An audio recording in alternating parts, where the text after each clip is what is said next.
and Dr. Drew. Loveline, coast to coast. Hey, everybody, it's Loveline. I'm Adam Carolla. That's Dr. Drew. Phone number 1-800-LOVE-191. Dr. Drew, board-certified physician, addiction medicine specialist. Did I give the phone number? Probably. All right. Well, 1-800-LOVE-191. Paul Tracy is our guest tonight. Paul is a race car driver who you've probably heard of because I'd say he's a big-name race car driver. And he's racing in the Toyota Grand Prix of Long Beach coming up this weekend. I will be there. I think I went to like one about 22 years ago or something, and then I took about 15 years off, and then I've been to the last, what would you say, Drew, 6? But each one threatening you never to come back unless they let you drive. Yeah, but... You're not driving? No, they won't let me drive. I don't know what's going on. But they give you plenty of free beer, and you're happy when you get back. Yeah, I go down there, and I hang out, and I get that... See, Paul, you don't know this because you race during this day, but you get a great beer buzz going, while the sun's out. Yeah. That's different than the nighttime beer There's buzz. Plenty of eye candy, too, at that race. Oh, man. There are some hot chicks roaming around that place. Drew, why don't you go out there? When is it? Oh, just go push off, would you? This week? I don't even tell him. Forget it. Hey, Adam, that's what you call a plug. Oh, okay. And when's that? This Sunday? Yeah. That's right. Friday, Saturday, Sunday. That's right. Long Beach. It's quite an event. The cars are amazing. The women are amazing. There's plenty of good food and good beer. And I'm going to capitalize on all of it. And Paul, I notice you're driving the turbo Porsche out there in the parking lot? Yes, sir. Yeah. See, I like that because we've had a lot of... isn't it always a little disappointing what the professional drivers drive on the street? Right. I expect them to have like a Hemi Cuda with like just open pipes coming out of the side. I'd like to see them crawling in through the window because the doors are welded shut and that kind of thing. Maybe like a shark's fin mounted on top of the roof or something. And they're always driving some Suburban. They're always driving something sort of boring and anti-race driver. When I pulled up, I saw that turbo. What is that? Is that like a 2000? Yeah, I just got it last week. Drove it here. Oh, I mean, brand new. That thing's, 420 horsepower or something? It's a sick car. It's plenty fast. 6-speed, right? Yeah. Actually, I got an automatic one because I hate driving a stick. I can't stand driving a stick. Isn't that interesting? Around in town. Didn't know they made those automatic. Yeah, well, it's like a semi-automatic Tiptronic deal. Yeah, it's shift on the steering wheel. Still got some go. I had it up to 190. Really? Yeah. Did you drive out here from Nevada? Yeah. Oh, that's great. And no one will notice you in that banana yellow. Yeah, banana yellow Porsche. With the triple chrome rims. On it. Yeah. Yeah, slide right under the radar in that baby. So your car, your race car is like sequential shifting, right? Yeah. Like a motorcycle? Yeah, you just, like it's first, you just pull it back one, just pull it and it's in first and you just keep pulling it till you're in sixth. Then you shift. Right. You shift the throttle, wide open throttle. You don't have to lift off the gas. Oh, you don't? As soon as you pull the lever, it's got like a micro sensor that cuts the ignition to let it get in the next gear, and you never have to lift the throttle off. We have traction control. Oh, you do? Yeah. Is that a relatively new thing? Yeah, just this year, because they were cheating the system. It wasn't legal, and all the engine manufacturers were doing it anyway, so there was no real way that they could control it because it's all computer, done by computers, so they just said, okay, just go ahead and do it. And because they couldn't control it. You race for the Cool Green team. That's the green and white Cool car? Yeah. What kind of engine do you run in there? I run a Honda. They're built here in Southern California. Their plant, I was just today in their plant out in Valencia.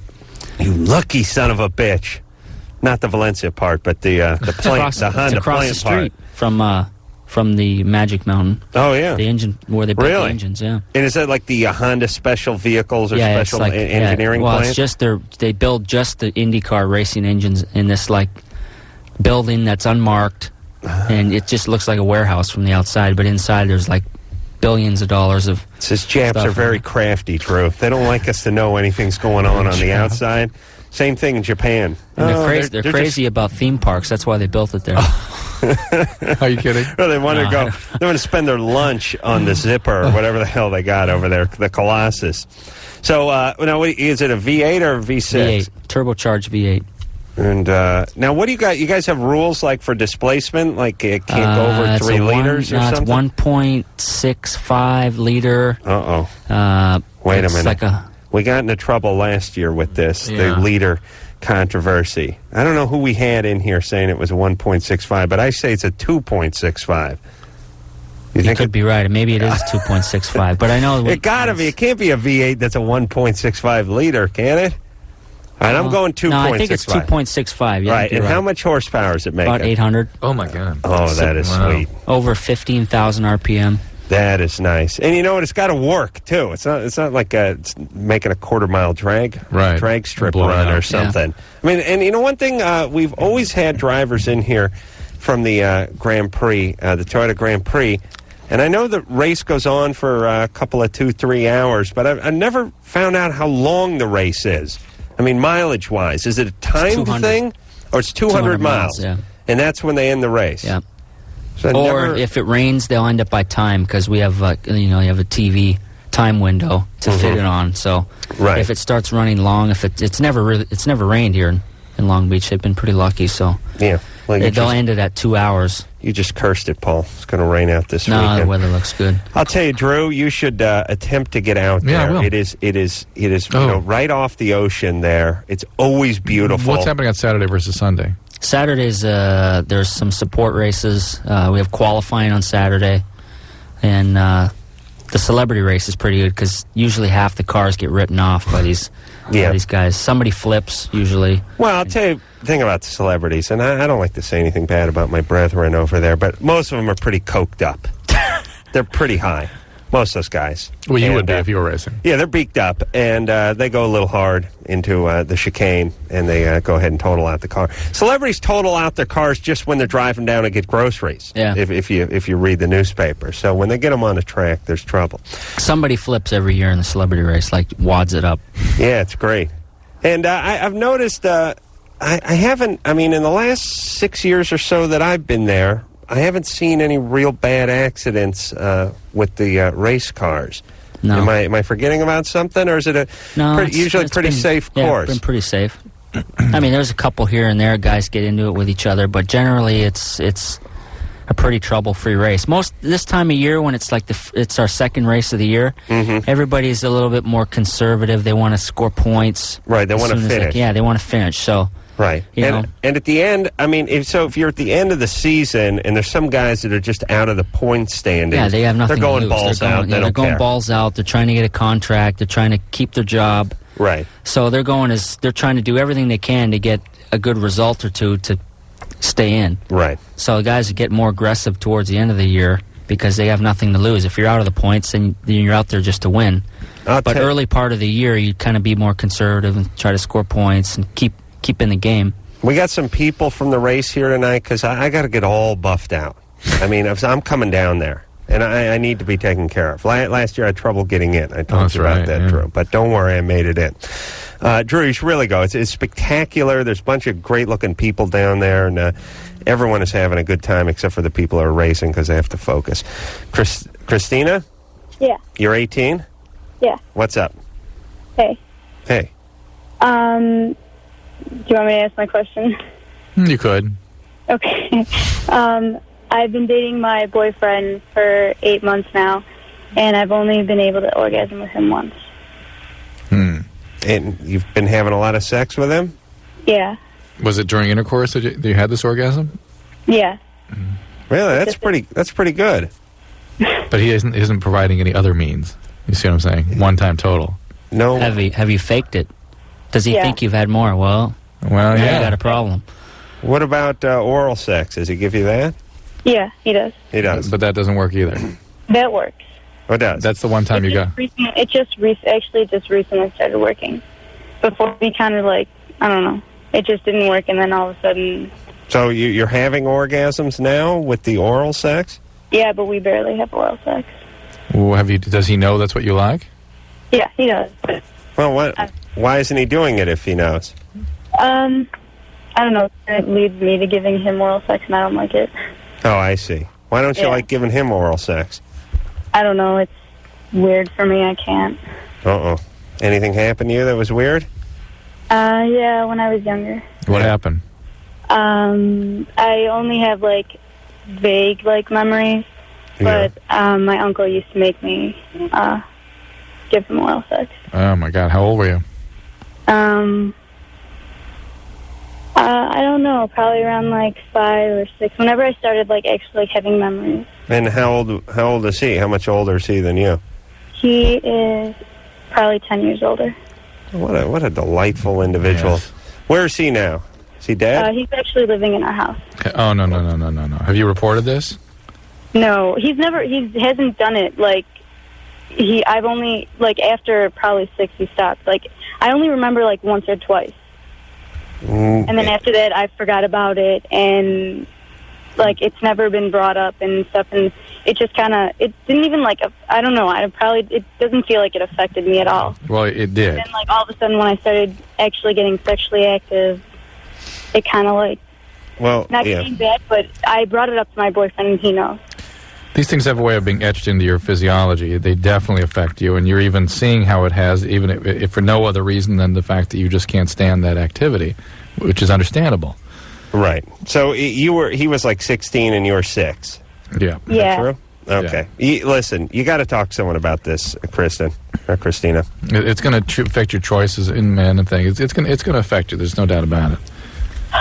Well, I want to bring it up to my mom, but I have a feeling she won't believe me. Because, like, we haven't had a good history. Well, like, my sister, it happened to my sister, too, and she's lashing out in other ways. I can see it now. Does your sister, who did this to your sister?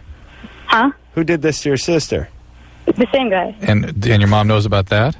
I talked to it about my sister, like, probably, like, a month ago, and she denies that it's hurting her, too, and I can kind of... Well, why is he your mother's brother?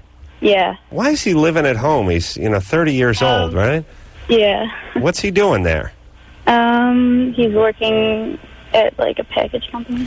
It's extremely, potentially very destructive for you to be living with a perpetrator like that.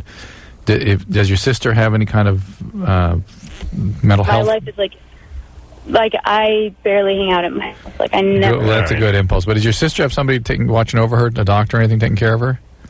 No, she's my age. I understand, but you said she was acting out and getting goofy. Now, is somebody looking after that? No, she's kind of experimenting with drugs. All right, is there someone at school you could talk to?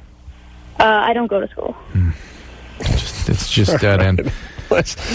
I don't know. Can everyone just kill themselves in a mass suicide, Jonestown? Like a Jonestown type suicide, where you just run carbon monoxide into the house and take out the entire family, so future generations won't be harmed. Yeah, no. My sister said that she mentioned it to my mom once, and when she was really young, she remembers having little memories of Okay, listen. All right, here's I got the plan. No, I got the plan. I bet the same one I have. I got the plan. I'll bet it's the same one I have. Is it opal mining in Australia? Yes. Yeah, I knew it. No, Christina, you and your sister have to get together and talk to your mom. And together. Exactly. Together. And here's what you say. This happened to us, and if you don't believe us and can't help us deal with it, we are calling Department of Social Services, and we're going to make the report on our own. I would think if both of them got there. Oh, what is that impulse? You know what I mean? Like my sister has a couple of boys. Hey, I think I'll go jack them off. That's great. You know what I mean?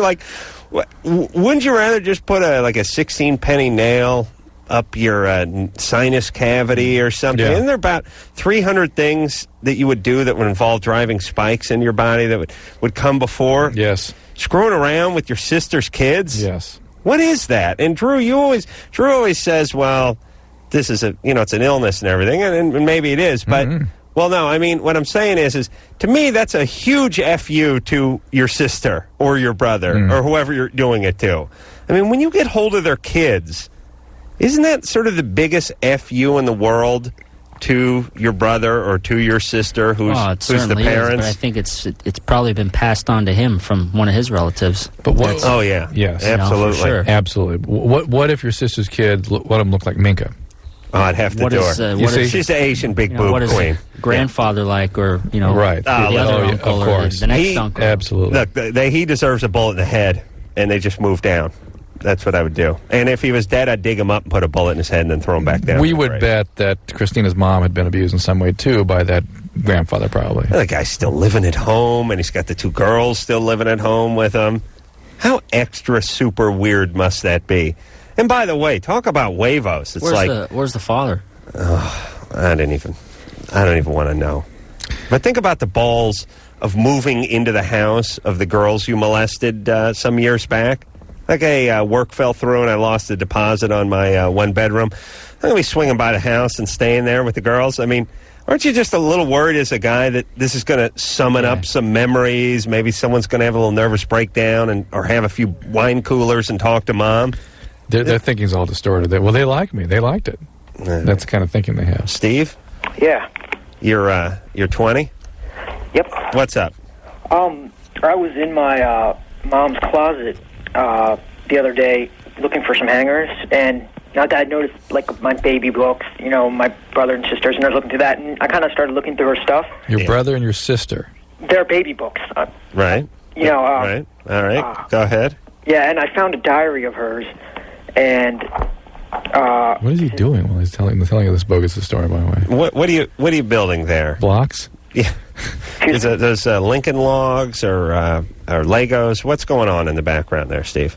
The computer was being slow. It was trying to work, I guess. Sorry, I'll go to a different room. Well, you don't have to leave the room that the computer's in, but you can just go ahead and focus on the phone call and not monkey with the goddamn computer. I'm sorry? Adam, by the way, is offended by anyone that can do more than one task simultaneously. Yeah, if they could, but they can't. Yes, you can. All right. It's going to be worse when he starts focusing. What are you talking about? Steve, just stop movement except for your mouth and part of your brain and ask your question. Yeah, I found this diary, and it says pretty much how my dad, who's been such an ass, how like he had like a mental breakdown at one point, and like it's over a span of like 10 years, and she wishes like he killed himself, and how like depressed and what an ass he was, and it's pretty much disillusioned my childhood somewhat.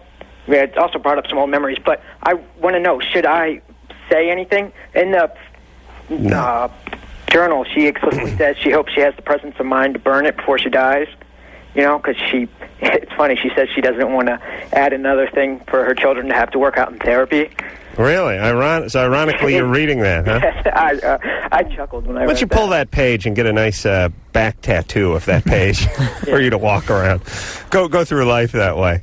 Yeah. Well, listen, Steve, you're not supposed to be reading her diary. No. Yeah, number one. You violated a boundary with that. Number two, a lot of marriages have problems, and I'm sure there's more than just your mom have written in the diary that the old man was an a-hole. Yeah, and you're an adult now. You're an adult. It's time to be an adult and look at your parents as separate adult human beings that have issues and problems that are real.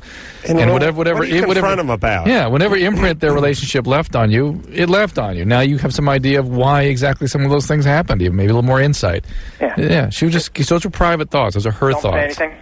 No. Okay, that's what I figured, because I love my mom. I wouldn't want to. I don't. Okay, but if you'd gotten to the last page of the diary, you would have read the part where she wants you to move out of the goddamn house. No, she hasn't written in it for like 10 years. Oh, well, there's a new diary that talks about how she wishes you drop out of junior college and get out of the house. That's so funny, because I just did. You just dropped out of junior college?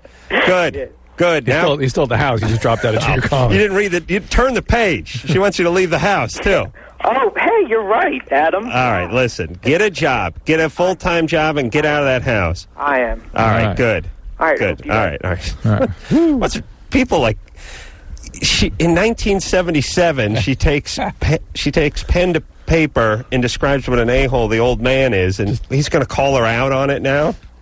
Hey, remember 17 years ago? Yeah. You called my dad an a-hole? He is. Yeah, he is. Yeah, well, I'm going to confront you because I found it in your diary when I was going through your closet. When did the word confront become part of the lexicon of usual thought process of a 17-year-old? I don't know. I have never wanted to confront is last resort. Confront, when I was in 17, would have been like Latin. Like, what are you talking about?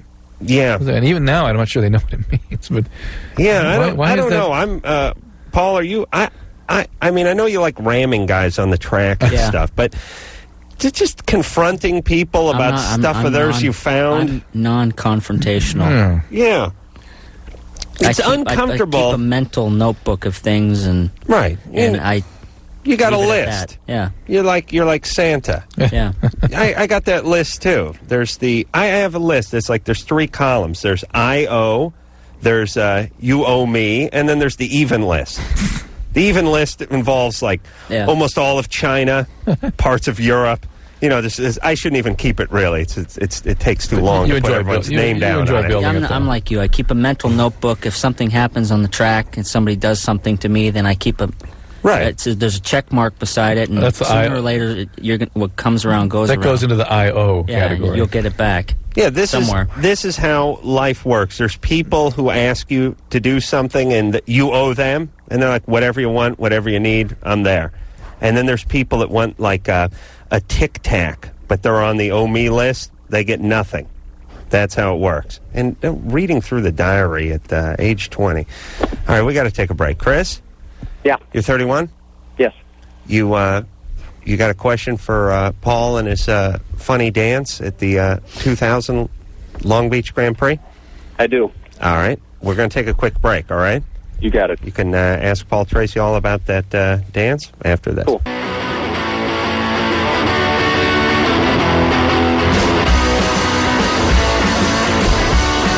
Hey, everybody, it's Loveline. I'm Adam Carolla. That's Dr. Drew over there. Phone number 1-800-LOVE-191.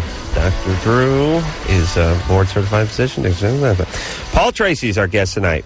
Paul is a race car driver. He's going to be driving in the Toyota Grand Prix of Long Beach this Sunday. Paul has career earnings of over $8 million. 18 career wins, 13 career poles. Pole is when you lead the race. Right.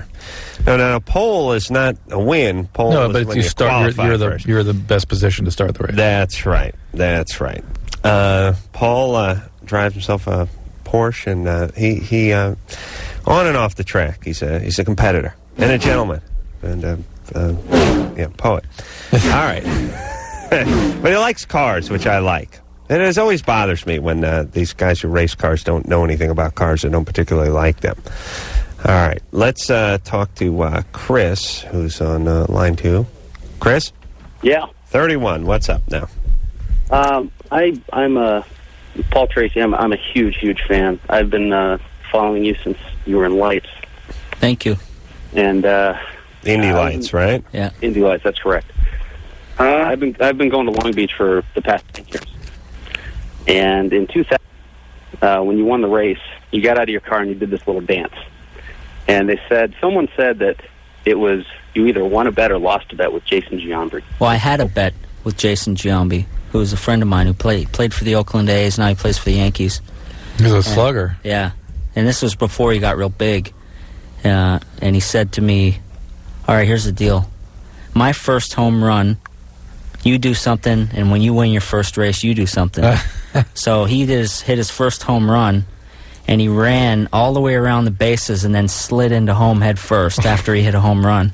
And his next at bat, the guy threw the ball at his head. Yeah, beamed him. So he said he hit his home run way before I won my next race. So he said, all right, we were watching wrestling one night, and he said, you got to do that Buff Bagwell dance if you win the race. So I did it. That's funny. Wow. Now, Jason Giambi. Is he the one that won the home run contest last year? Yeah. No, he just won it this year, the home run derby, I think. It was in the All-Star game last year, I think it was. Right. Yeah. He just won some home run derby just the other day, too. Oh, they have these sort of off-season ESPN-sponsored things. And, then he went over to New York, and I think he just homered today. And, after he homered, he got out of his car, and he did that Buff Johnson dance. He was pretty disappointed. He went over there in his first few games. He wasn't hitting very well, and their home opener, I think he was 0 for 8 going into their home opener, and he came up to bat and he got booed, so he was pretty disappointed. Ooh. How bad can you feel though playing for the Yankees? Well, the thing about the Yankees, he's the kind of guy that he's so nice to everybody and treats everybody so he takes it personally. Yeah, and he's the kind of person that needs to be loved by everybody, and he treats everybody so well that everybody treats him back so well. that when he showed up in New York and everybody was booed him, it hurt him. Yeah, the New York fans, especially, here's the problem. Everyone knows how much money you're making. They know how much the team spent to get you out of Oakland over to New York. Yeah, and you go, you struggle your first 20 times, first 20 trips to the plate, and they just boo like maniacs. He'll perform. Yeah, no, he's doing fine. Yeah, the guy's a hitter. They like boo the bat boy in New York. They Yeah, boo everybody. Yeah, they're horrible people, those New Yorkers. Sarah, and then the New Yorkers I love are the ones who moved out of New York when they were 7.5 and have been living in Woodland Hills, and they're now in their 50s, and they still act like they're Dean goddamn Martin, and you can't get a decent pie over here. Wait, you were here in the first grade, you retard. Stop, drop the New York thing. Nobody would ever do that, by the way. Nobody would be born in like the San Fernando Valley, Los Angeles, moved to New York at age 8, and continue to cling to that sort of California crap well into their 40s, following the Dodgers and whatnot. Would never happen. Thank you. Sarah? Oh, no, wait a minute. Here's the one I like. Wait a minute. Here's the New York thing I like. I like when people have to work it in to the conversation. Listen. Don't try to pull it up. Like, hey, I'm from New York, buddy. Right. I seen them coming. I see. Oh, I see. You're born in New York, so that now what's that makes you tougher, or you're some sort of genius, or you're a gangster now? Come on, your dad taught substitute school over there, and you got your ass kicked every day. Don't give me that. I'm from New York, buddy. Don't try to pull one over on. Yes, thank you, Sarah. Mm-hmm. You're 14. Mm-hmm. What's up? Well, my friend, she's Asian. Her mom hits her and stuff, and she says it's just part of her Asian culture that if a child refuses to do something or disobeys the parents, the parents have the right to beat the kid. They get caned over there. Yeah. That's why they build these 800 horsepower engines that are only 2.6. Japanese or Korean, or there's a big difference. And it's not good for your friend. Obviously, it's destructive to her development. And what is she? What is her nationality? She's Vietnamese. Oh, yeah, it's a tough breed over there. Well, you can either stay out of it. Certainly, you can be a supportive friend. You can report it. I doubt it's going to stop, but it would send a message to them if somebody showed up at their door and said, "Hey, it's got to stop or else." Yeah. Okay. Yeah. Because she told me not to tell anybody, because part of their culture, another part, is that they're not supposed to talk about the family outside of the family. You know what? I think we live in a day and age when we have to come to terms with the fact that certain attitudes and positions of cultures just suck. And just need to are unhealthy for people who need to be completely disregarded. Ever since 911, Drew's been on this xenophobe jag. Keep going, Drew. Go, baby. You hate the foreigners. Go. It's just that we know the difference between what's healthy and what's not for people. And if your culture, I'm sorry if it violates your culture to be required to do things that are good and healthy, but you are, and that's the way it goes. Yes. That's all. And here's the deal. Maybe in your country you guys play some form of polo using a goat's head. You know what I'm saying? Yeah. But you know what? That ain't legal here, and that ain't sanctioned here, and that's why here is here, and where you came from is where you came from. And I always love that sort of dichotomy of people being so immersed in their culture and so in love with their culture, yet their culture sucks so bad and their country sucks so bad that they had to move here, and then as soon as they get here, they become a cheerleader for their culture. Same with those a-hole New Yorkers who are out here the last 35 years. Complain about not getting a hot dog? Yeah. Just listen, everybody. Here's the deal. Whether you're from New York and you're living in L.A., or whether you're out here from Korea or where's from Vietnam or wherever, Philippines, wherever you are. I don't care, Middle East, wherever you are. If you're out here, you shut the F up and start trying to blend in. Or move the F back to where you came from and then do all the complaining to all your fellow miserable people over there. There's a reason. Just close your eyes and think about the reason you're here. You weren't abducted and dragged over here. Culture. That's right. Please keep in mind that the reason you have joined this culture is because your culture sucks.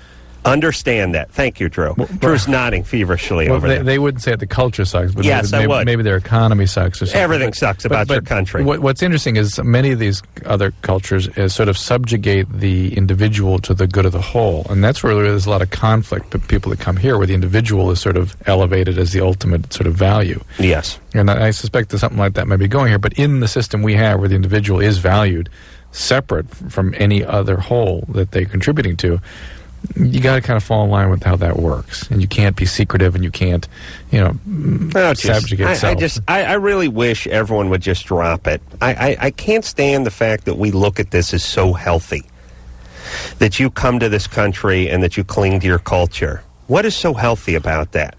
It's okay. It's just that there are unhealthy aspects that need to be sort of evaluated. Even if there's healthy aspects of the culture, where does that get you? Do you know what I'm saying? By clinging to that. By clinging to what was an identity for your grandparents many years ago. Is that really what you need? I mean, is that enough? I mean, I'm Italian. It's a big deal. I've never even been to Italy. Mussolini was an idiot. They make a good car, but they make a lot of crappy stuff. They have some good points and some bad points, but I don't base my identity I guess the point on you're that making culture. Also, is you don't want the culture to be wiped off the face of the earth. You just don't want it to exist separately here. Is that what you're saying? Yeah. The deal is in Italy they have the Italian culture. Yeah. This is not Italy. I don't try to bring it here. Well, they have it in New York. I will say this: this goddamn town needs a little Italy. I mean, just so we can get some decent food.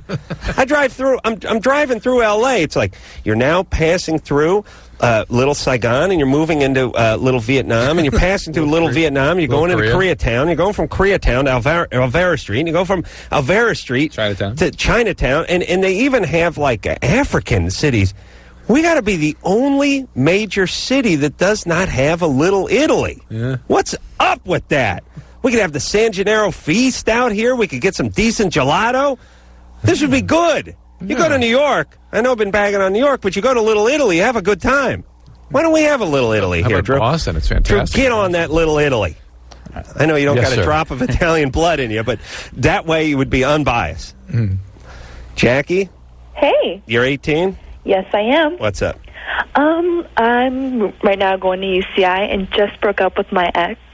And I'm kind of wondering what's up, and I'm asking you because he looks kind of exactly like you, and he's not from Italy, but he has like the whole Italian thing in him. And as opposed to Adam, who's from Italy and has the whole Italian thing. He has Italian. Yeah, well, it's the same thing, anyways. But yeah. And he's a hot guy. He's smart.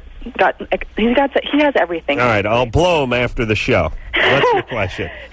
I don't know, maybe, like, he has a pretty big penis, too. Who, me? What the? And, where are we going with this discussion? I don't know, Jackie? but I do kind of like where it's going. Keep going. Kind of broad at the shoulder, narrow at the hip. And I'm a good-looking girl. I'm not going to say I'm ugly. I've never been raped, beaten, so I'm not like a psycho, obviously. I got a job at a law firm getting dough. Hold on. Job at law firm, I'm writing. I'm going to UCI. You're right. I got a nice bod. I'm not going to lie. I'm not going to be all like, oh, no. But I'm an overall cool girl. You're fat. Drew, please. But he doesn't want to have sex with me. You're fat. Doesn't anymore or never did? Oh, I'm never fat. No, listen. As in, are you talking about PHAT? No, listen. Slow down. Baby, maybe it's because you talk too much. Yeah. You got to be kidding me. You're killing his erection with that big mouth of yours. Listen, are you saying you never had sex with him, or he no longer wants to have sex with you? We have had sex. So he no longer wishes to do this? Yes, because he thinks it'll cause problems. But, does he have a girlfriend now? No, he doesn't. Does he not want to date anymore? He doesn't want to date anymore. Has he maybe had previous experiences where doing that does lead to problems? No. Have you ever tried to maintain a relationship with our sort of friends with benefits? No, I haven't. It's my first, actually. It doesn't work. It doesn't work? No.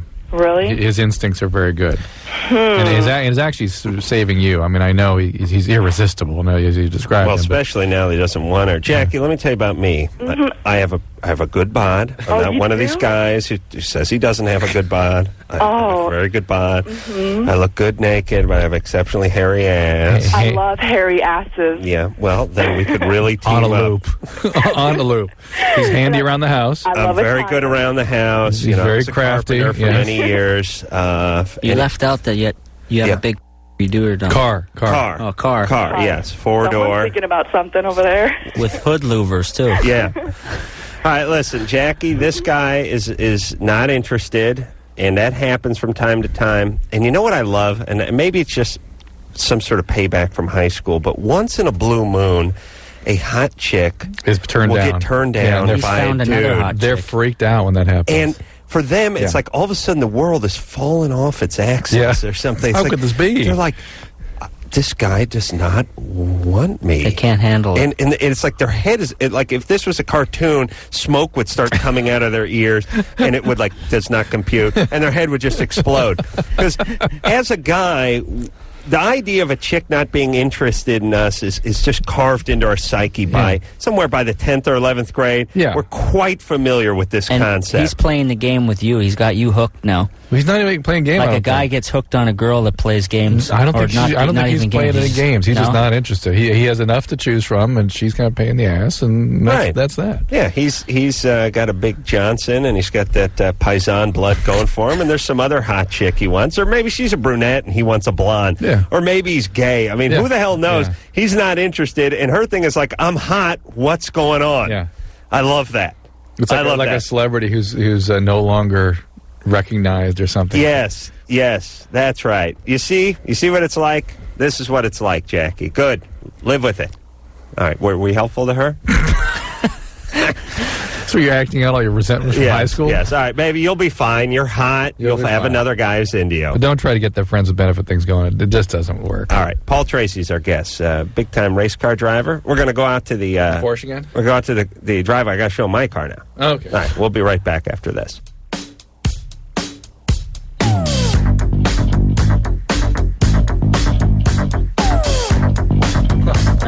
Hey, everybody, it's Loveline. I'm Adam Carolla. That's Dr. Drew. Drew asking race car driver Paul Tracy how the back seat comes out of the car. We're just having a little Q&A over there. Phone number, 1-800-LOVE-191. Paul will be racing in the Toyota Grand Prix of Long Beach this Sunday. I will be there. I will be the guy wearing the hat fashioned out of Budweiser cans, and I'll be loaded by about noon. Weren't you one of those guys wearing the hat with the cans on either side of his head with the straw coming down? Yeah, I normally would wear that, but I am hoping to get some access here. And see, what I do is I make my way into like the courtesy tent of all the race teams, and then just get loaded.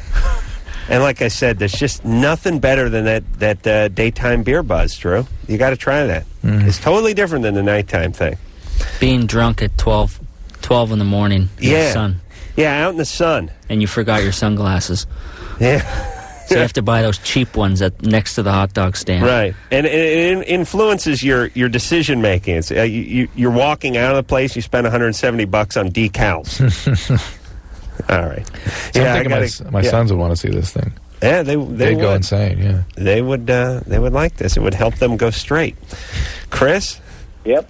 You're 31. Yep. What's up? A couple questions for Paul. Are you going to make any public appearances this weekend? And would you consider painting your nose cone black? Well, I have a whole bunch of public appearances this weekend, here and there for sponsors and things like that. But I mean more specifically at the race. We have an autograph session. I'm not sure. We can find out what time it is, but I think it's on Friday afternoon after qualifying. We have It's during the race. I checked with your publicist. Yeah? It's actually while the race is going. It'll be about lap 100. Do you know where it's going to be? Usually in front of the transporters, like in the pit area, we have like a public autograph session for an hour after qualifying's over on Friday. What is the meaning of the black nose cone? I'm looking for your car here. Why would that be important? I got put last year on probation for shoving a couple guys off the track. I see. And I got a $50,000 fine and put on probation for 3 races. So the next race, I showed up, and I always come back usually after a street race with my nose black from the tire from somebody's car in front of me. So we came to the next race, and my team painted the nose black, so you couldn't see the rubber on it because it was already black. And so, did they say was your sponsor not happy about that? Well, we didn't agree with the fine that I got, so that was kind of our way of kind of like shoving it back in their face a little bit. Yeah, well, with I'm guessing with the open wheels, that's you're going to get a lot of that, right? I mean, that's. There's a lot of bumping and grinding going on. It's hard to get by guys on street courses, and you get a little bit of rubbing. The worst thing is wheel-to-wheel contact. Yeah, because things start flying. Yeah, things start flying. What how does Long Beach compare to the other tracks?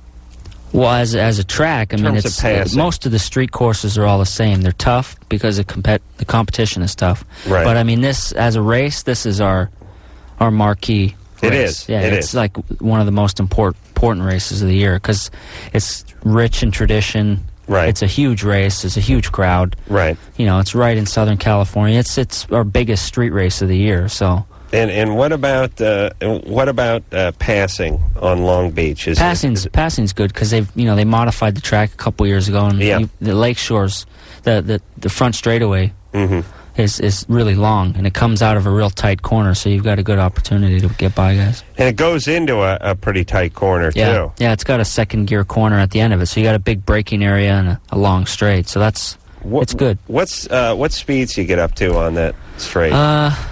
I think about 191, 92. Really? Straightaway. That fast? Yeah, and you come off onto the straightaway at about 30 miles an hour. So. Yeah, which when you're watching the race, it's as if they're practically stopped at one end of the straightaway, and then it's just all the way through the gears, and then practically stop again. Yeah. And then the first 10 times you see it, you just think there's throttle stuck and they're going into the wall. Yeah, like you're not going to stop, and the cars stop.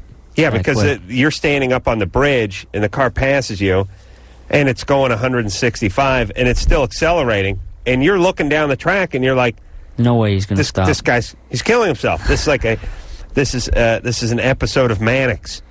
Somebody like some crazy guy sitting on top of a roof with a radio control in his hand, and he's going to kill the race car driver. And he's like, no way, this guy's his acceleration rock. And then it's like, woo, woo, woo. And then they just stop and make the corner. But you have to watch it like 10 times because you won't get used to it the second or the third one either. I drove it a couple days ago, and it's insane that they can get that fast. I was going 30 miles an hour, and it was crazy.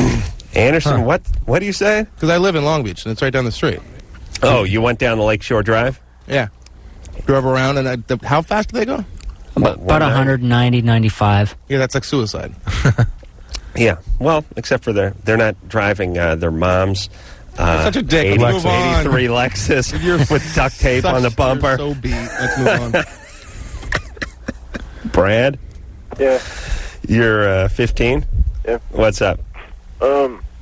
This girl, I had sex with her, and she admits that she's on her period, and Wait a minute. She admits that she's on her period? Why does one have to admit that if one is having sex with a person? I don't know. Well, why didn't you just... Already this doesn't make sense. All right. She admitted to me that she was on her period. Spicoli, spit out that question. It's an unbelievable story. Here we go. Yeah. All right, hang on, Brad. Yep. You know what my problem is I'm alive and awake. He's got to put down the bong. He's been on hold for an hour. And hang on, Brad. Here's what I want you to do, buddy. We're going to get back to you in about 5 or 10 minutes, and I want you to come back energized. With a question. With a question, all right? All right. All right. And by the way, these guys are on national radio shows. Imagine these guys just in everyday life. This is always the guy who's waiting on me at the Pizza Hut at the airport. I got a plane to make. Do you remember in Alabama? He's been in line for 10 minutes waiting to order a pizza, and he doesn't know which one he wants. No, he's behind the counter, and I've been in line. That's this guy. Yeah, we went down to Alabama and tried to, you can't order stuff and get it that day in Alabama. No. Remember that? Oof. Forrest Gump, a genius. by Alabamian standards, by the way. We're going to take a little break. Paul Tracy, the race car driver, is our guest tonight. He's here plugging the Toyota Long Beach Grand Prix, which is coming up this Sunday. Hey, and I'm going to talk about circumcision and cervical cancer in women. Oh, that's good. Circumcision in men. There's nothing that 15-year-olds want to hear more than discussions about circumcision. Lead and article in the cancer. New England Journal in favor of circumcision. Don't you think most of our listeners have read that? Yeah. Already. Well, I just want to explicate it for them. Brad. Yeah. Right, you read the lead article in the New England Journal of Medicine, did you not? There you go. We'll be back.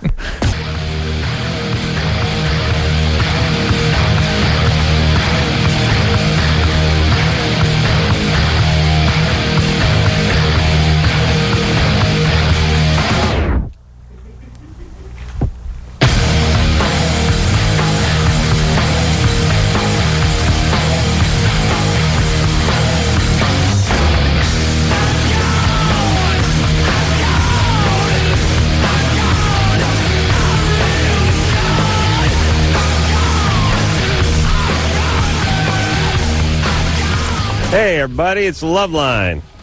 I had to wait for Drew to get back in the studio. Had to pee. Anything can cause addiction, Adam. Did you know that? I understand. I wasn't ready. I had to wait.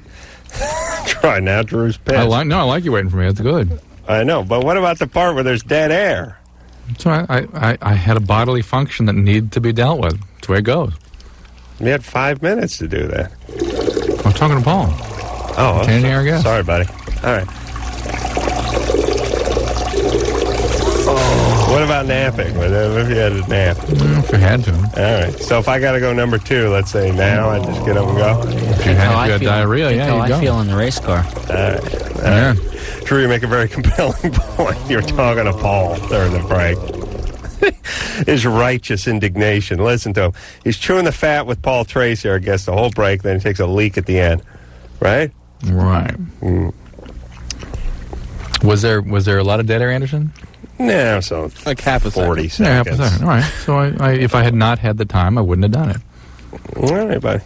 We just didn't get to hear the hottest national radio station. You missed the whole part. See, we missed with the music.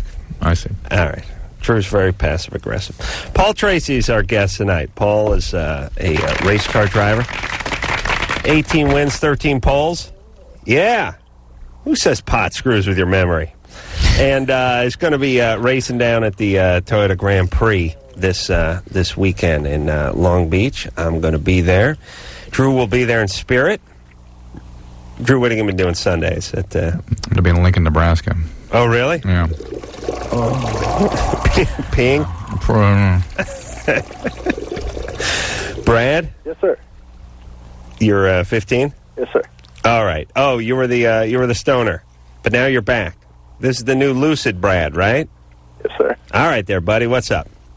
I had sex with this girl, and I tasted her, and now I can't get rid of the taste. No, not bogus. Tasty. Well, all right, could be. Yeah. All right, Brad.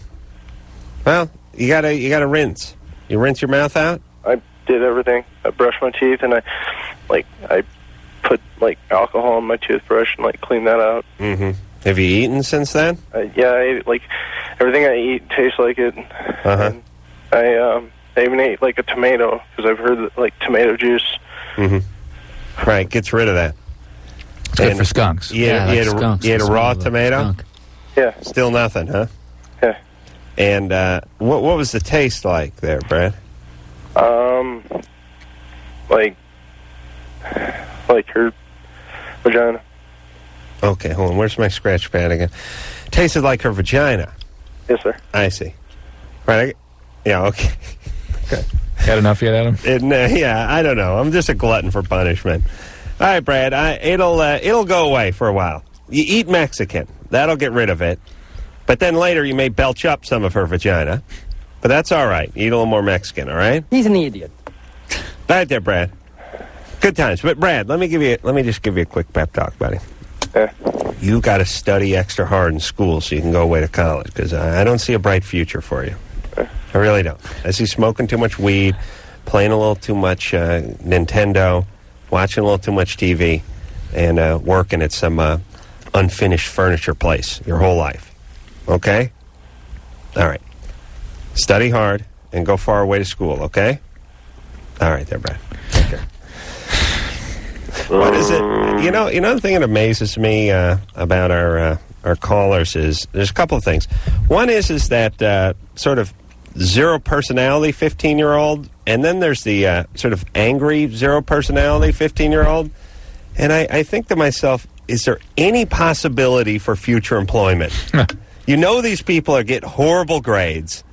You know they're going to go off to junior college at best and kill a few worthless semesters doing nothing over there.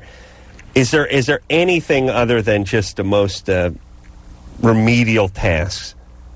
You know what I mean? Yeah. What would they do? Who would want them under their employ? You know what I mean? Yeah. Responsible for them, but them responsible for. Yeah. I mean, would you say tasks. like the best possible scenario would be like truck driver, or so you get a job for like one of those city gigs. Yeah. You work for large item pickup. You make $41,000 a year picking up sofas and refrigerators that people drag out to the curb that the garbage man won't pick up. There you go. Wait a minute, that sounds like a decent life. We'll check into that. Marie? Hi. You're 19? Yeah. What's up? I had a question. I wanted to know, I've been really depressed lately, and I wanted to know, I keep having flashbacks that my dad molested me. I wanted to know if I went to hypnotherapy, would it make it worse? Like depression worse? It's not going to help. No. Why are you thinking hypnotherapy? Why aren't you just doing what does work? Actually, I've been on Prozac, I've been Celexa, I've been in therapy, I've been in and out of mental hospitals. Okay, well then you stay in your therapy. You stay connected. How often are you seeing a therapist? Well, I stopped for like a year, but before that, I was seeing her every week. Okay, maybe you need more frequent visits. Do you have a personality disorder? Do you have that diagnosis yet? Well, I've been diagnosed with like a ton of things. Like I've borderline, with bipolar. I've been diagnosed with depression. How about personality? What was that? They ever said borderline personality, anything like that? No. Okay, well, again, if hypnotherapy worked for these kinds of things, obviously your treating team would be deploying that all over the place, but it doesn't work. No, that's nonsense. I mean, that is the sort of psychological version of the enema. Right, the coffee enema. Yeah, the colon work that these idiots get into. I mean, what I'm saying is from a medicinal standpoint, it has about as much effect. I mean, there are certain situations where it can be of some utility, but yeah, if you're really trying to quit smoking, maybe. I remember you have a very complex series of psychiatric problems. Some of it is biological, and you need medication for that. Some of it is post-traumatic stress disorder, right, and that needs medication. But it also, more importantly, needs a regular, what they're really considering now, psychobiological attunement from a therapist, somebody that helps you regulate these feelings. Getting into the feelings, reliving the trauma, actually only makes things worse. Okay. But learning to develop mechanisms that helps you regulate your feelings is what therapy becomes about. Okay. Okay? Actually, could I ask your guest a question? Yeah. I just wanted to know if he would ever consider doing a race with a mason jar up his asshole.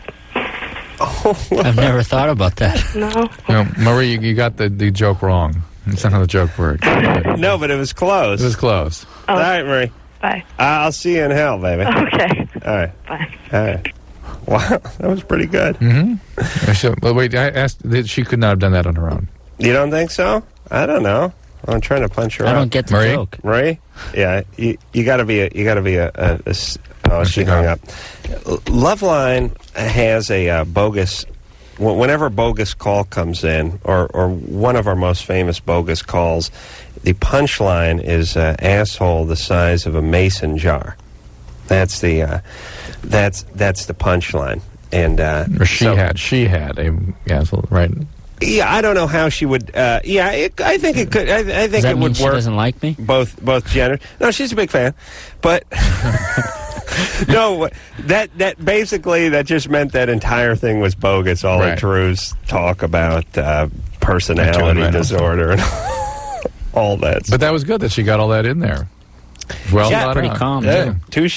That's what I have to say. And again, but here's the thing. I have two feelings on the bogus calls. Three feelings. One is I look at this show as giving the answer not necessarily to the person who's calling, but to the people who are listening. I mean, it's in a sense, you'll obviously be able to get to more people that way. People call in and have questions. I mean, wouldn't you say that's the object of the show? Oh, yeah. If you were helping a handful of screwed up people a year, you wouldn't really get to that many people. You can't change people's lives in 3 minutes on the radio. Yes, but our hope is that people are listening to the show and they have problems that may be mirroring some of the problems, some of the problems, or hopefully things that have not turned into problems yet. Sometimes with teenage pregnancy, someone's calling in at 16, they're pregnant. Some direction on what to do. You give some 15-year-old who's listening who now thinks twice about, gets on birth control, whatever. So that's one of the things we like to do on this show. The bogus call still works for that, does it not, Drew? Absolutely. I feel good about everything I said. Drew stands by everything he said the last Hey, speaking of standing by. Hold on, Drew. I haven't got to the rest of my crap. Oh, okay, go. All right. You want to talk about the penis already? I want to talk about circumcision. The other thing that we want to do on this show, for me, is kill time. I got 2 hours to kill every night. I wouldn't care if the same guy called in with a different voice and asked the same question every single goddamn night. I still get paid the same, and I go home. I just go home in 2 hours. So I don't really care. You're not losing sleep. No, it's like, I'll tell you what I would do, though, Drew. Could you imagine if the bogus calls got tacked on to the show? Like that, the 3 minutes, that doesn't count now toward the 2 hours. We have to go over now. Ooh. I would track them down, and I would put a pistol under their chin and just take their head off with a .44 slug. I absolutely would. But the show only goes 2 hours, and when it's over, and that's fine. But number 3, I really hope that these people burn in hell to some degree, because they are taking time away from people who are calling the show that have serious and legitimate problems and that need the assistance of Dr. Drew. All right, Drew, you want to talk about the penis? All right, here's the quote, New England Journal. Male circumcision is associated with a reduced risk of penile papillomavirus infection. That's the warts. That's the warts. And in the case of men with multiple sexual partners, a reduced risk of cervical cancer in their current female partners. Yeah, but that's because they don't have the papilloma thing. So in an editorial in the same magazine, circumcision reduces the risk of penile cancer, HIV transmission, other urogenital infections, and the HPV. Right. All by really, 1/1,000,000th of 1%. No, they're actually saying that if just on a theoretical basis, if all the men in the world were circumcised, it would reduce the incidence of cervical cancer by 43%. Why don't the feminists get a hold of this one? Why? How can that? Why is that, Drew? 43? That's the number they came up with. That's a big number. Yeah, worldwide, and then it's a huge number, and it's an important cancer. But how much of that is based on a lot of these third world countries not getting circumcised, but these third world countries not having the facilities that we have in terms of medicine and sanitary facilities and that kind of stuff? Do you know what I'm saying? Yeah, like, a lot of the countries don't have the ability to perform that operation. Well, what I'm saying is we don't have. Uncircumcised men in the United States probably don't have the difficulties that uncircumcised men might have in Africa, let's say, because we live in a cleaner environment. Is that true? Certainly, yes. Okay. All right.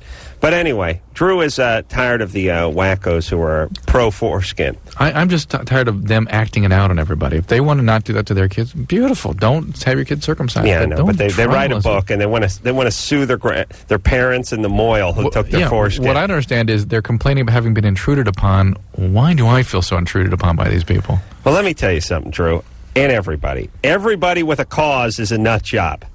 That's all you need to know. Whether it's throwing ink bombs at chicks wearing mink coats, or whether it's guys crusading to get their foreskins back. They're deeply troubled, screwed up people that, whether they're the crazy born-agains or the other side, the super liberal ultra dykes, they're all effed up. Anyone who cares too much about anything other than cars and porn are screwed up.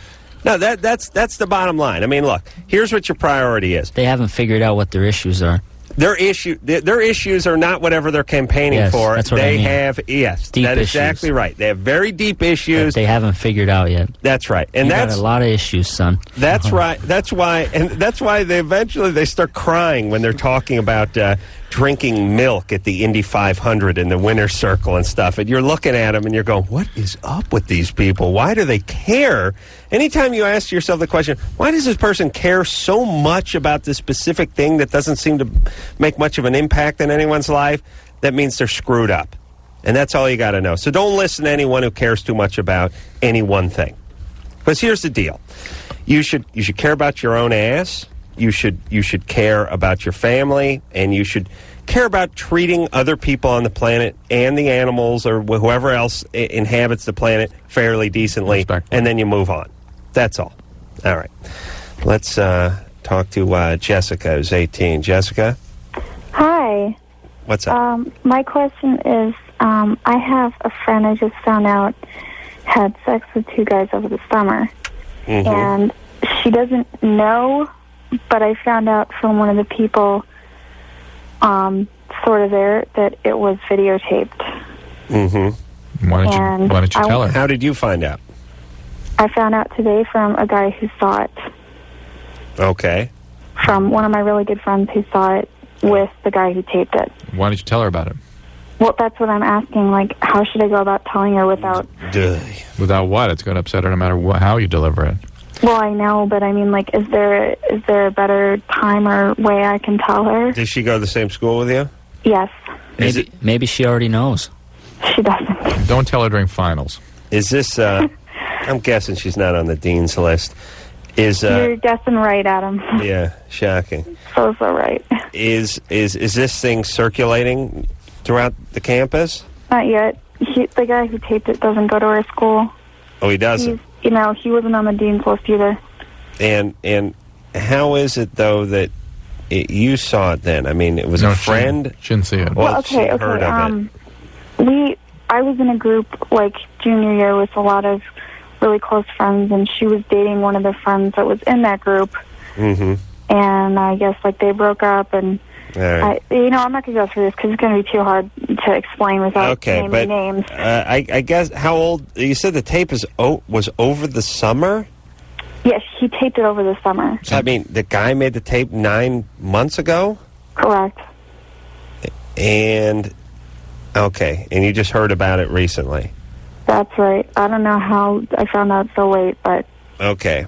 Well, I guess you just have to come out and tell her. What she does with it is her business, and these are the consequences. Unless you've actually seen it, because I think she said she hasn't actually seen the tape, she's heard about it.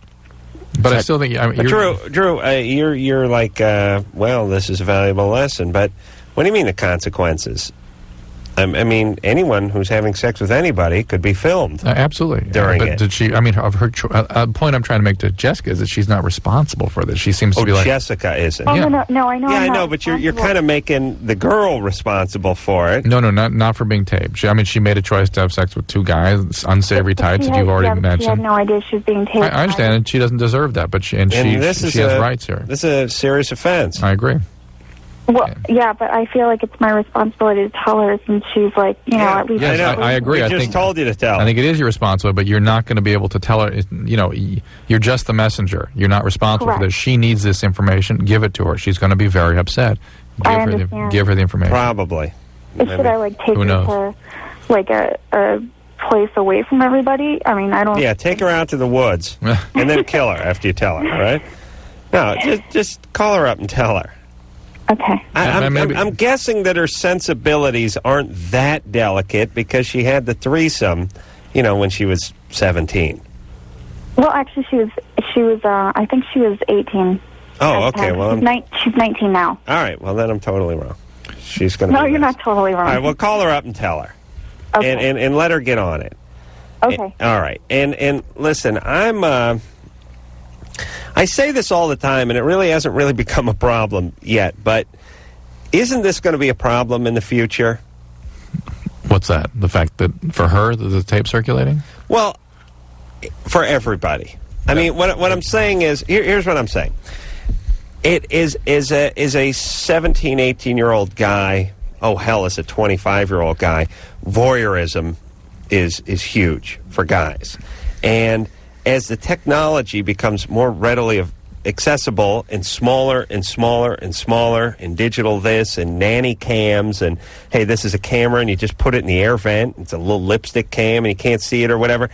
I've got a camera they're putting in my helmet this weekend. It's a micro camera. It's going to sit right beside my eye. Who are you screwing in there? Hey, what's her number? So we can see your POV, your point of view as you're racing. Yeah. Right. This stuff is not only is it getting better, but it's getting cheap. Mm-hmm. I mean, you can get on the internet now and just go to these websites and grab all this stuff, and it's nothing. And forget about just the little digital one that the guy puts on top of the hamper and throws a sweatshirt over and starts recording.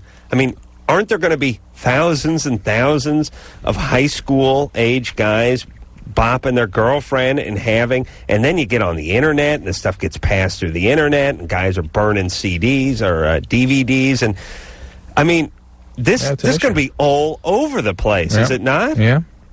You're right. I have this, it's going to be weird, and I'm not exactly sure what the sociological effect of it is going to be, but I was thinking, do you think there's going to be a large-scale event, such as 911, that we're not going to have full coverage on from this point on? No. I mean, we saw the first plane clearly go into the building. I mean, the second, obviously, all the news cameras were fixed on the building, but the first plane we got on there. Is there's a video camera everywhere now, whether it's a surveillance camera, whether it's a tourist holding one, or whether it's some boyfriend with his high school sweetheart. No, people are struggling with this, whether or not this sort of Big Brother structure we're putting together is going to be a good thing, and how you protect privacy. And this is, but I know what you mean by Big Brother, but this isn't even Big Brother.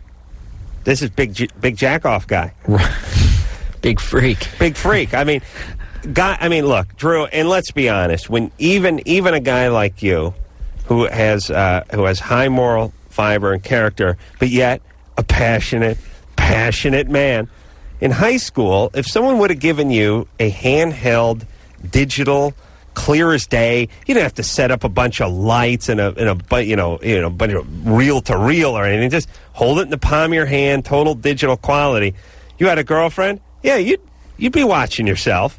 I don't know if the thing would make the rounds, but I sure as hell would have done it.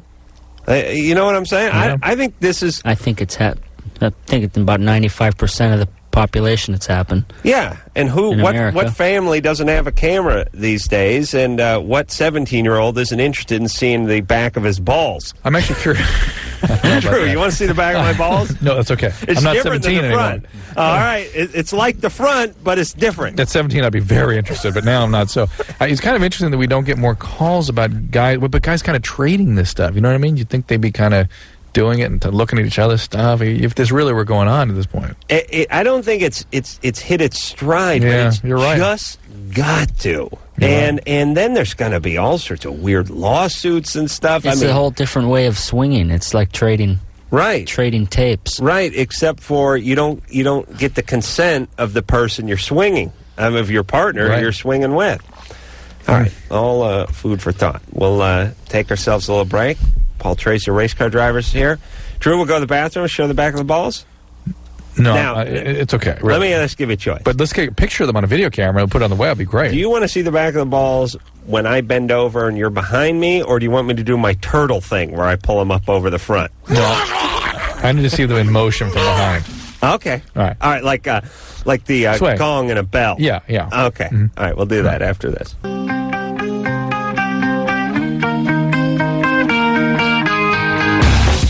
Hey, yo, Loveline. I'm Adam. That's Dr. Drew.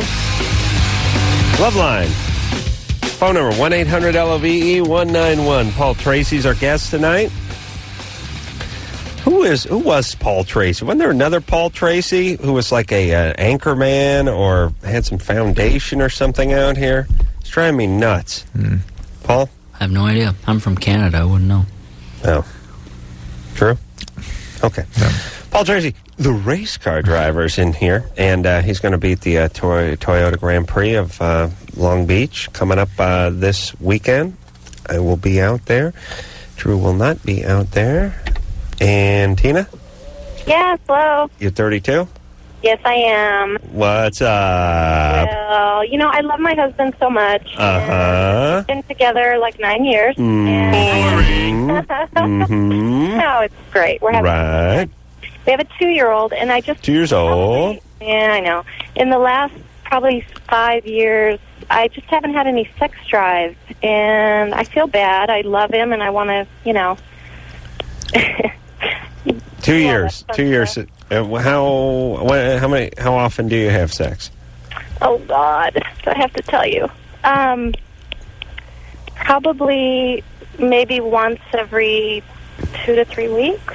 Mm-hmm. You work? You know, I basically stay home, but I do work 2 evenings a week. I'm a nurse. And the 2-year-old is your only child? Yes. And you lost your sex drive before the pregnancy? Yeah, it was before. And were you on birth control pill or anything like that before that? No, never been on birth control pill. And you were having no fertility problems, were under no treatment or medication or anything? No, nothing like that. And no I know this question gets asked, you know, it's like a forever asked question, but I don't know what the answer is. And no medications currently? No, nothing. Have you been depressed? No, I'm not depressed at all. Is there any pain with? I'm sorry for intruding with questions. I'm trying to figure this out. No. Is there any pain with intercourse or any aversive kind? Any history of abuse or anything of that sort? No, nothing like that. I think come from a she's great inherently family. lazy. Yeah, you have a lazy vagina. Have you had? Hold on, Drew. People have lazy eyes, do they not? No. What about a lazy vagina? A sloppy vagina, not lazy vagina. Oh, sloppy. No, No count. Once we get You suffer from no count vagina syndrome, Tina? And well, I don't know. have you had a medical evaluation to make sure there's not some thyroid disorder, some other kind of medical? I've had several miscarriages after my 2-year-old, so they worked me up. They did a whole panel of, you know, TSH and just all the multiple panels that they do to find out what's going on. Are your periods normal? Yeah, I would say they're normal. They're probably a little bit heavy and maybe a little bit irregular, but nothing crazy. You ever had an eating disorder or anything like that? No, never. And- Never. All right, well, listen, how about just How's the husband feel? Yeah, what about him? Do Is you he like bitter? him? I'm sorry? What'd you say? Is he bitter? Is he a bad No, guy?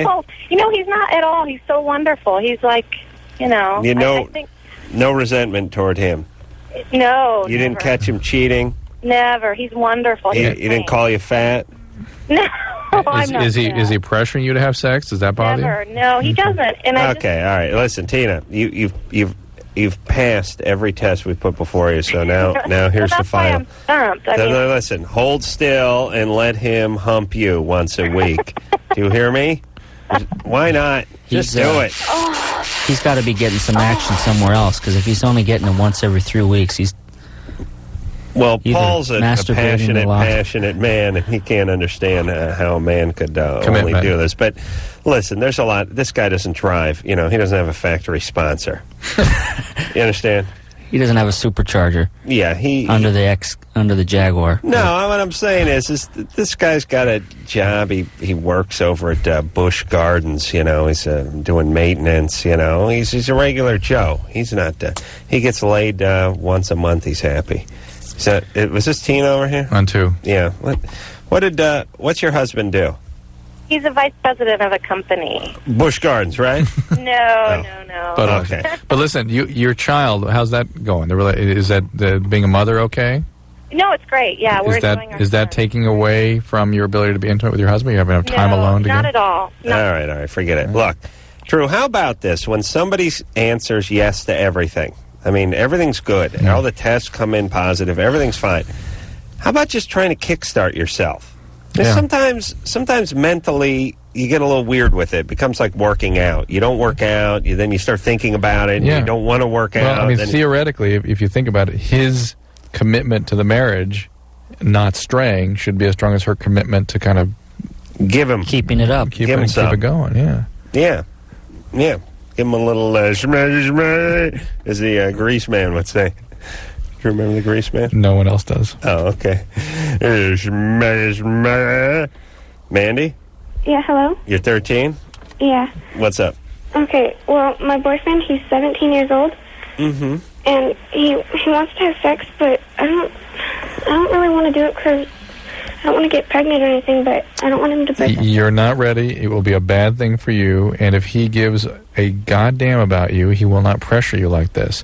And if he is pressuring you and demanding this as a requisite of him staying in the relationship, it means he's a bad guy and he doesn't really, really care about you.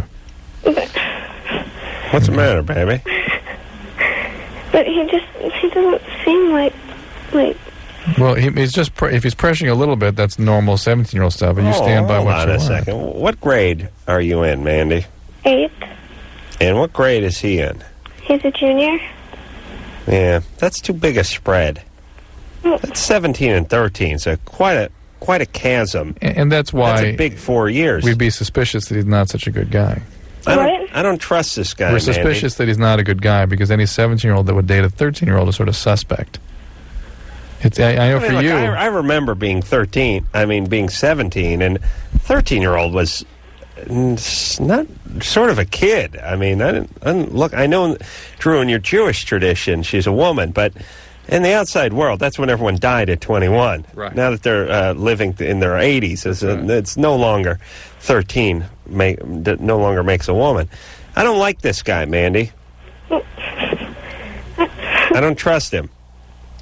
Do your folks know you're going out with this guy? No. All right. Where's your dad? Right now? Yeah. Asleep. Asleep in prison? No. Where? Here. He lives there? Yeah. What kind of truck does he drive? I don't know. It's really nice, though. He drives a nice truck? Yeah. Shocking. And is that what he does for a living? He's a salesman. Salesman? Yeah. He sells grape harvesters. He sells what? What does he sell? Grape harvesters. Grape harvesters? Yeah, they harvest grapes. Oh yeah, no. My dad sold those for many years. Hey. Yeah. Hello? Yeah, he sells grape harvesters. Yeah. Yes, all our dads did that too. They're the grape harvesting. My dad was Ernest, and Drew was Julio. They were the Gallo brothers. All right. Leslie Parles and James. Paul's dad was Paul Masson, actually, as was named after his dad. Too young, and I don't think your parents want to look after another baby. Yeah. Yeah, don't have sex with this guy, and I might even break up with him. He's 17, you're 13. That's too much. And what's wrong with you? Well, why are you so broken? What's wrong? What do you mean? I mean, you're like... whimpering, yeah. Well, I don't want him to break up with me. Well, good. Then you break up with him. Well, I like him a lot.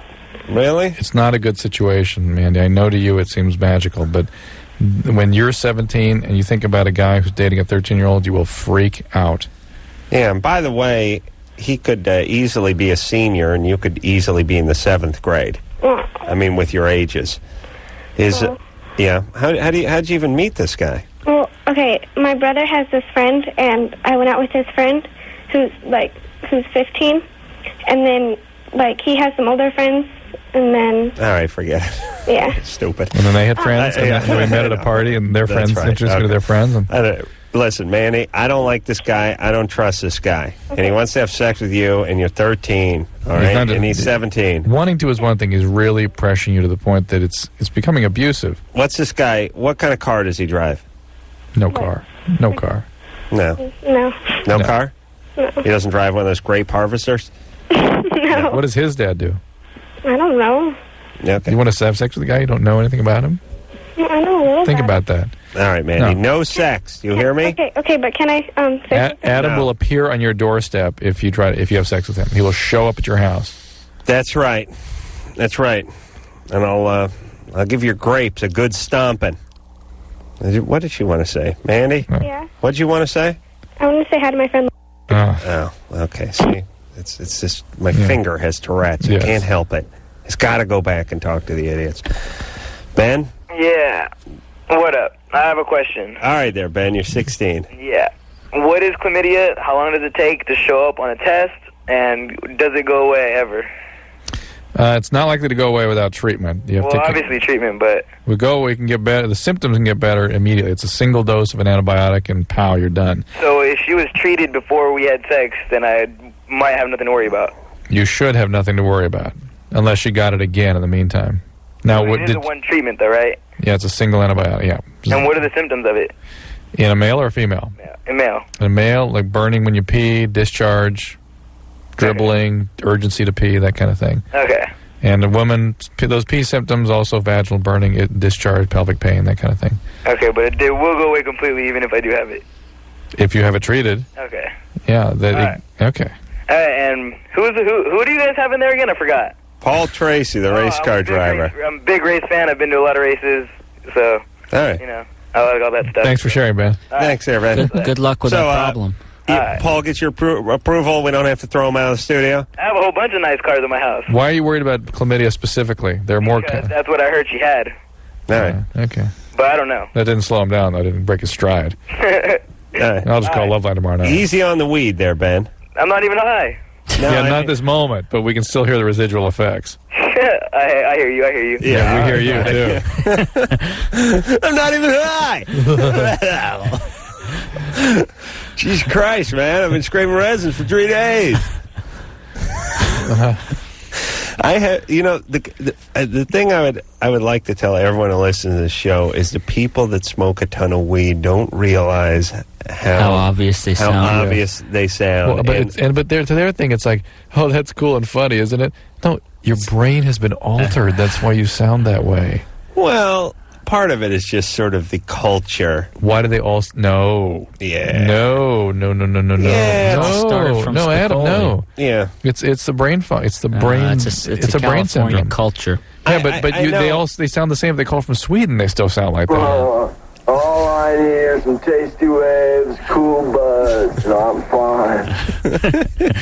He should have won an Academy Award for Carolla Spicoli, for his stirring portrayal as a young Spicoli. All right, Drew, should we take a break? Yes. Paul Tracy's in here. Big race fan, that last caller, Ben, by the way. And we'll take ourselves a little break. Very precocious, that last caller.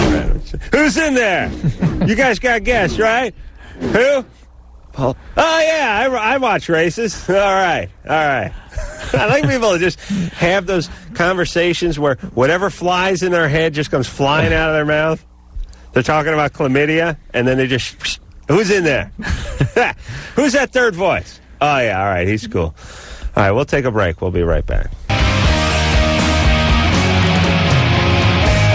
Hey, everybody. It's Loveline. I'm Adam. That's Dr. Drew.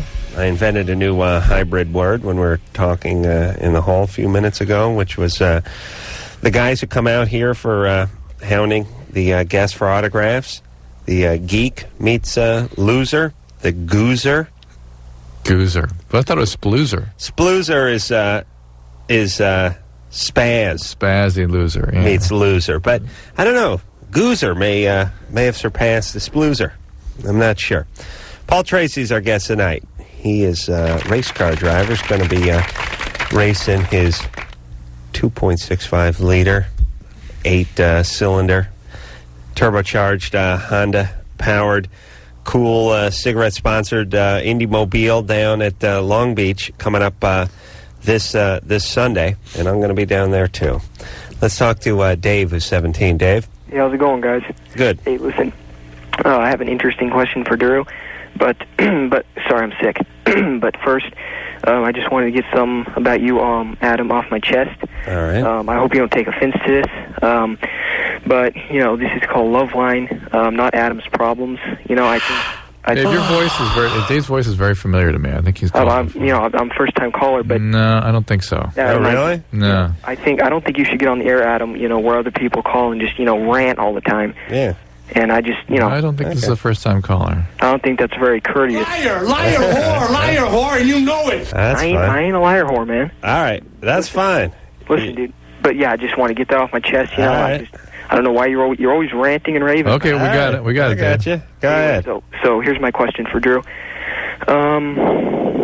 My kid brother. Nope. No, there we go. He's that guy. My kid brother. Hang on. Hold on a second. What guy is he? Remember his kid brother has a certain name. Oh. Yeah. Oh, he's really? that guy. Yeah.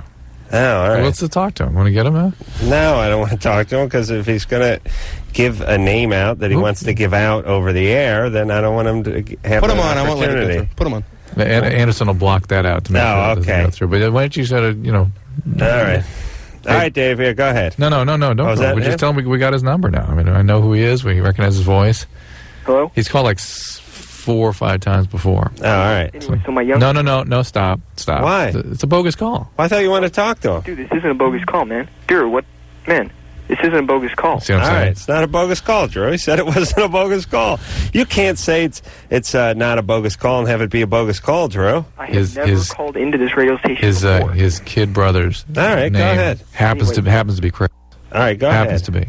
Just magically. What's your kid's brother's name? What's his name? His name is Jason. Okay. Yeah, see, there you go. Why, is there something I can't say or something? What do you guys make a big deal of? I don't know. Go ahead. That's Drew. I don't care. Go ahead. Man, Drew, you got a problem. Anyway, listen. Yeah.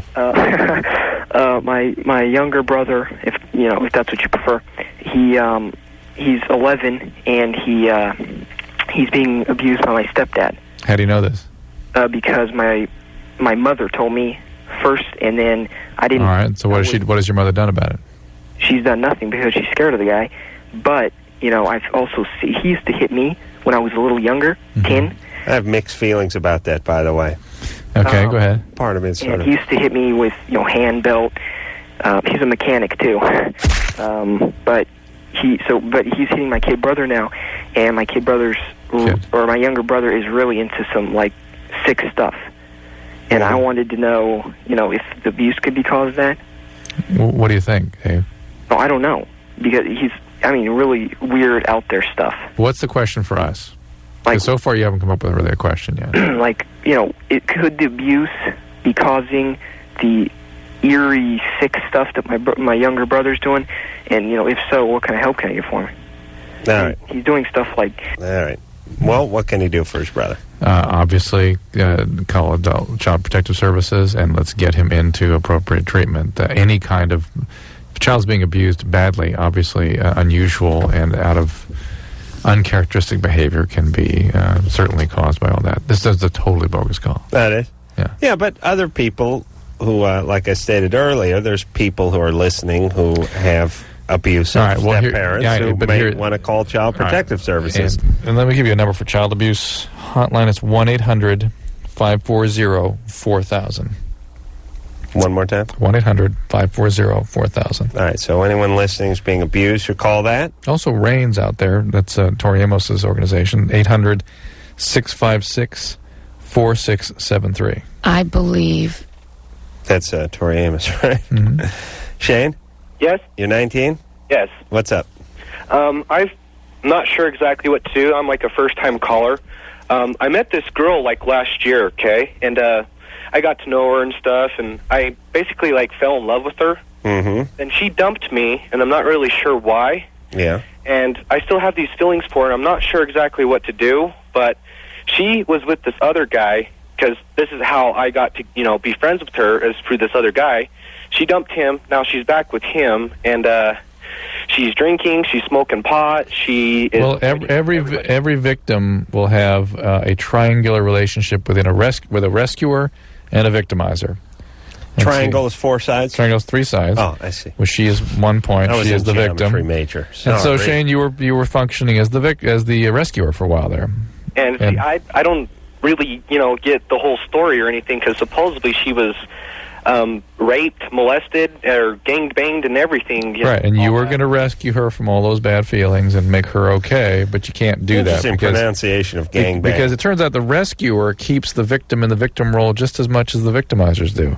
They maintain those triangular relationships. Shane? Yes?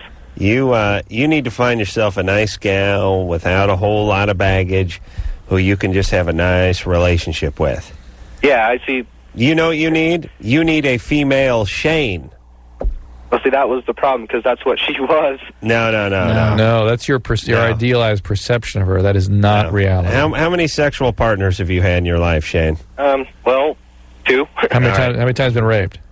Me? And sexually abused? I've never been sexually abused, and I have no idea how many times her or anything, so... I know, but your life experience has been substantially different than hers. Substantially. Yeah. How many sexual partners do you reckon she's had? Probably more than 20. All right. There you go, Shane. The female Shane. I made my point. Okay, you need yourself a nice, no, I don't want to say spaz, but a nice spazzy chick. You know what I mean? Is there anything a little bit of a bookworm I can do that might really help her? Shane, listen to me very carefully. The posture you're taking towards her is that of rescuer. And the rescuer maintains the victim and the victim role just as much as victimizers do. It is a very unhealthy impulse you're having here. Yeah. You can't make her better. She doesn't want you to make her better. Don't even get into this. She's gone back to her abusive boyfriend because that's what she expects from a relationship. When she's ready for help, she'll get help. Not from you, from a professional. All right. Let's just say hi to Jack, who's been on hold for 68 minutes. I feel bad. Jack? Hey. You smoke weed? Yeah. You want to know if you smoke weed and go swimming, if you'll drown? Yeah. Yes. You can also, one of my dear friends in high school drowned in his bong. He was a slight guy. He was a small stature guy. He fell into it? No, he sucked so hard. He sucked hard, and when he popped the carb, something happened, and he just sucked himself right into the bong. And the bong went over his head, and you know they say people can drown in just 3-4 inches of water? That's what happened. It was like some kind of Houdini trick gone bad. His head was stuck in the bong. We could not get the bong off of his head because of the vacuum effect. I tried pulling the 6-shooter off the bowl. Even that didn't relieve the pressure enough. He died right there. We all panicked. I had it happen to a friend of mine. We had a BB gun, and we just shot it and broke the glass. Oh, you did? Yeah. We tried a fire axe. I think that may have been what killed him, actually. I took a full Mark McGuire type swing with the pick end of the fire axe, and it went right in the back of his skull. We all agreed never to talk about it again. I think his body's still in my mom's garden, actually. Piffed him. Yeah, but I figure statute of limitations, by now I can talk about it on the radio. Well, maybe not. Well, it's not like the dude was going to come for the cure to cancer or AIDS or anything. I mean, he's smoking a lot of weed. So it's a good thing, then. He's barely getting by at junior high. Okay. It's cool. He's going to end up in junior college. Yeah, he would have just been taking up space at junior college. All right, we'll take a break. We'll be back.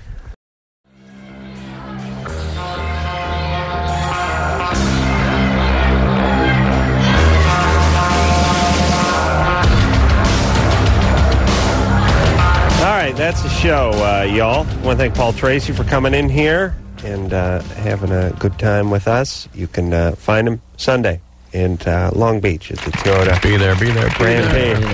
Yeah, and let me just tell you something about racing. Yeah, some go, some blow. All right. All I got to do. They're all going to be there. Little John Lombardo, the Texan Billy McKillin, John Muldowney, Big Daddy Don Garland with the nitromethane, dropping it around, dropping it on stomping a version of that. But put it inside a 500 cubic inch Hemi V8 liquid dynamite. You guys remember those commercials? Oh, yeah. All right, so until next time, it's Adam Carolla for Dr. Drew saying, mahalo! This has been Loveline. The opinions expressed on this show are not necessarily those of the staff, management, sponsors, or this station. The producer for Loveline is Ann Wilkins Ingle. Loveline is a presentation of Westwood One Entertainment.